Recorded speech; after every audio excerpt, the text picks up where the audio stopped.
आज हम एक कॉमन डिजीज के बारे में बात कर रहे हैं। तो मोस्ट अमूमन हमारे पास पेशेंट्स आ रहे होते हैं सीओपीडी के साथ। उनको नहीं पता होता कि अब सीओपीडी क्या है, तो वो वैसे ही बाहर से मेडिसिन वगैरह ले रहे होते हैं, लेकिन इसका एक पूरा ट्रीटमेंट होता है, ठीक है ना। तो उसके बाद ही वो ठीक होते हैं। सीओपीडी होती क्या है? COPD chronic obstructive pulmonary disease है। इसके अंदर मैं आपको बता देता हूँ कि सीओपीडी के अंदर होता क्या है। इसके अंदर जो लंग पेरेन्काइमा, जिसको आप अल्वुला कह लें, ठीक है ना, वो डैमेज हो जाता है। अब वो क्यों डैमेज हो जाता है, उसके कॉजेज क्या है अल्वुला के डैमेज होने के? सबसे पहला कॉज तो इसमें 90% जो है ना वो सिगरेट स्मोकिंग का है। जितने भी हमारे पास केसेस आते हैं सीओपीडी के, वो स्मोकर ही होते हैं, क्रोनिक स्मोकर कह लें जिसको, ठीक है, 90% केसेस में। और उसमें पैसिव स्मोकिंग का ज्यादा रोल है। उसके दूसरे नंबर पे आ जाते हैं long term exposure to toxic chemicals, ठीक हो गया। और कोई डिजीज हो गई, कोई एबनॉर्मेलिटी हो गई या डेफिशिएंसी हो गई, जैसे अल्फा-1 एंटीट्रिप्सिन की डेफिशिएंसी की वजह से भी जो है वो सीओपीडी हो जाता है। अब सीओपीडी के सिम्टम्स क्या हैं? पेशेंट हमारे पास किस उसमें सिम्टम्स के साथ आता है? पेशेंट हमारे पास आएगा वेट लॉस के साथ, शॉर्टनेस ऑफ ब्रेथ के साथ आ जाएगा, उसको सांस लेने में मसला हो रहा होगा, प्रोडक्टिव कफ होगी और वीजिंग होगी, मतलब कि उसमें ना आवाज सुनाई देगी खांसे, उसमें सांस लेने में, खांसने में।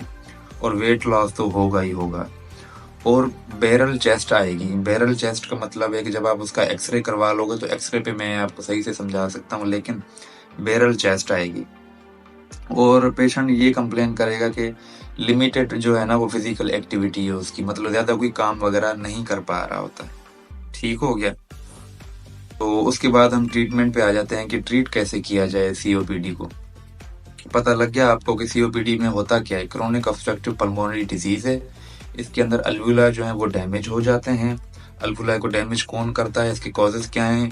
स्मोकिंग 90% केसेस में, और सेकंड नंबर पे long term exposure of chemicals, और कोई डिजीज जैसे और डेफिशिएंसी, अल्फा-1 एंटीट्रिप्सिन की डेफिशिएंसी की भी वजह से होता है।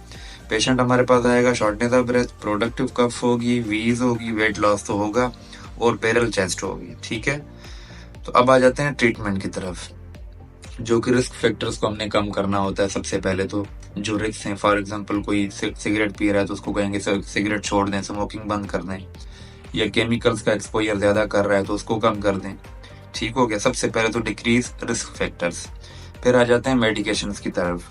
सबसे पहले आपने ब्रोंकोडायलेटर्स देना है, ठीक है, ब्रोंकोडायलस देना है। उसके बाद इनहेल्ड स्टीरॉयड देना है, जिसको आईसीएस के नाम से भी जाना जाता है। देन सेचुरेशन आपने ऑक्सीजन की रखनी होती है 88 to 92, इससे ज्यादा नहीं रखनी होती सीओपीडी के पेशेंट्स के अंदर।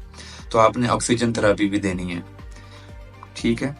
तो ये सारी चीजें, आई होप आप लोगों को ये वीडियो अच्छी लगी होगी, और मजीद क्लिनिकल केसेस के लिए मैं अपडेट करता रहूंगा।